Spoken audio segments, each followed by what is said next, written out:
Hello, everybody. Here we are in the second screencast of the week. And this one has two parts. The first part deals with what we've been talking about all the way through the class, which is how arguments, of course, have to make sense, while jokes or other forms of comedy don't, or they wouldn't be funny. But the elements of argument are all there in the jokes or the comedic scenes or whatever you're using as an example. The key difference is there's kind of a flip of the logic that makes it funny. Sometimes it involves superiority, or sometimes cringe humor, what Critchley calls the anxiety theory, relief theory, there you go, that deals with anxiety. He's using Freud for that.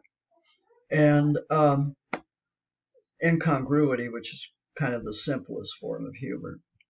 So anyway, I'm camping out here for that reason. And of course, you know that we talked about deductive structures, and a few of you in your writing about jokes notice something,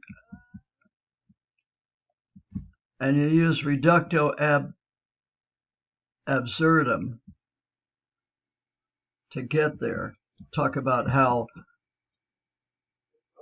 the punchline was an illogical conclusion to the premises, which made it work as a joke. Of course, you'd have to know the logical conclusion for the purposes of the discussion, and for context purposes, you know the audience must at least subconsciously know the logical conclusion to know that the punchline is not the logical conclusion, and laugh. And this thing must have gone on vacation or something. Well, I'm not going to play that game. Let's just bop on over to the textbook again, fire it up, and head on down to deductive arguments, reductio ad absurdum. And as you've read, it's an illogical type of deduction, which lends itself to discussing comedy, sure.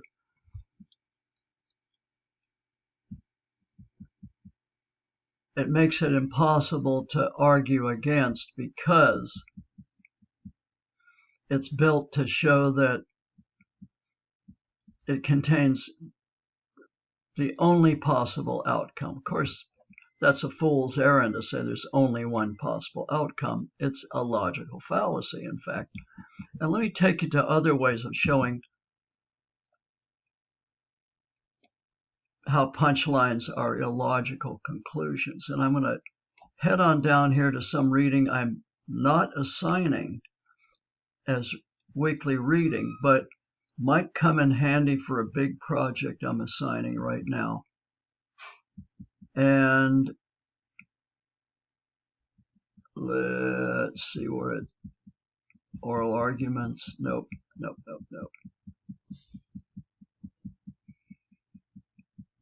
Appendix 2. I want Appendix 1. Common fallacies. Fallacies are just another way of describing illogical conclusions, which of course we call punchlines since we're looking at comedy. There are a few that you'll use,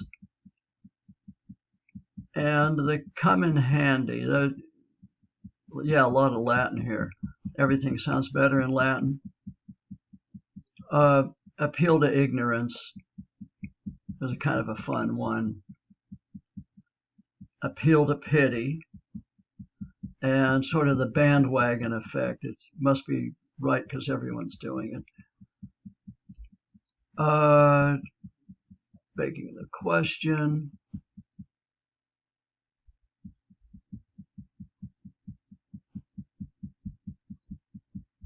equivocation pops up a lot in jokes, and false cause, false dilemma.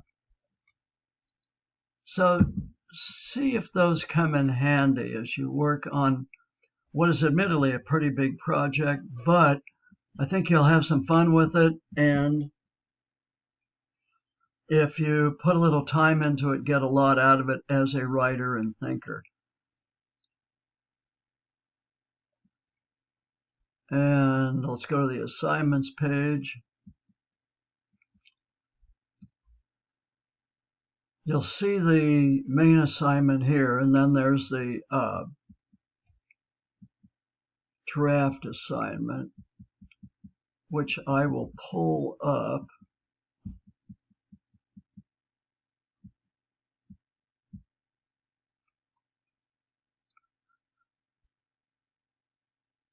And there's the draft.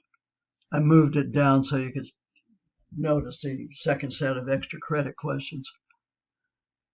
Okay, let's open it up. You're allowed 3 sources, and in fact, you're kind of required to use 3 sources. But here's the fun part. You get to pick the sources with just one constraint. So let me take you through this.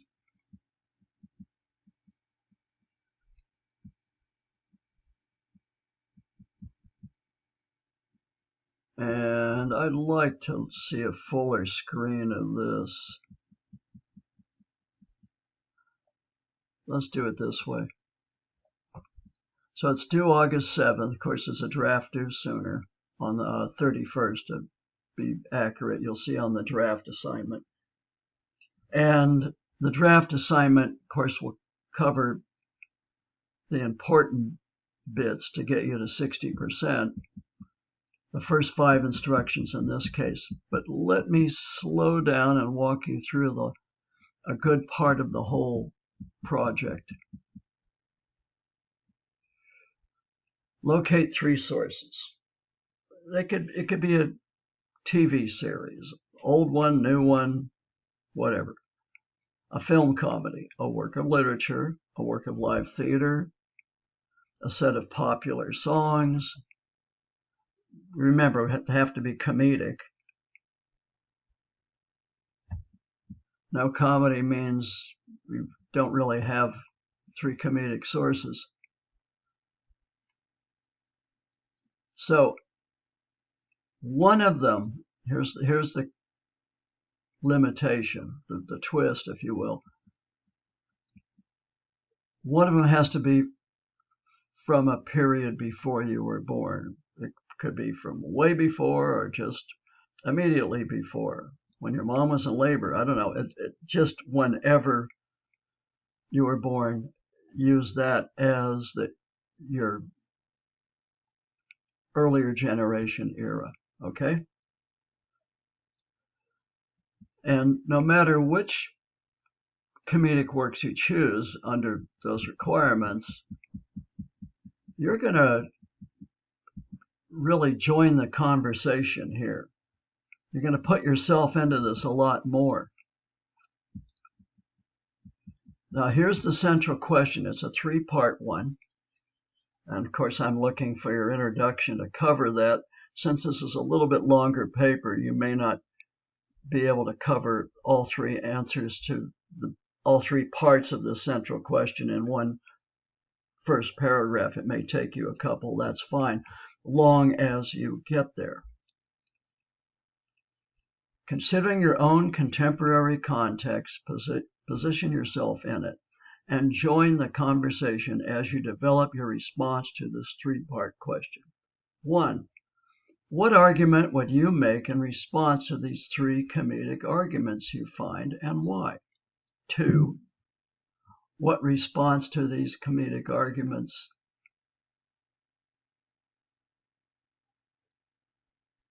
supports your argument about how comedy disrupts power relationships? And your lived experience. How does that help you make your argument work? So That's what I'm looking for in the introduction and the whole purpose of the paper. And you'll need Critchley and Weston to back you up.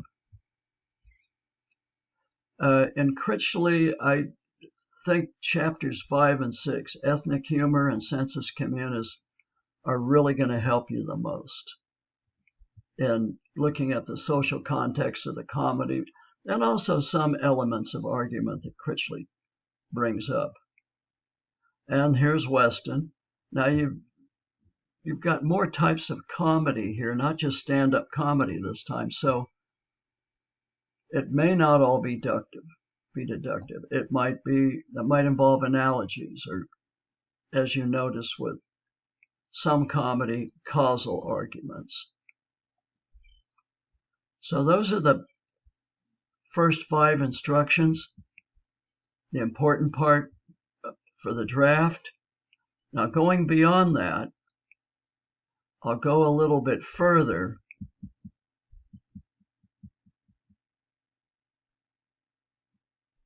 There are a few other elements here which I'll talk about in my screencast next week.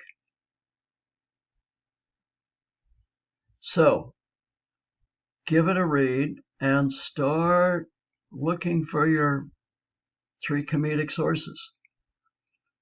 I think you should have some fun with this. At least I hope you will. And what I'm going to talk about in the next screencast will focus on your writing beyond the draft, but will probably start to show up in your draft as well. Have a great rest of the week.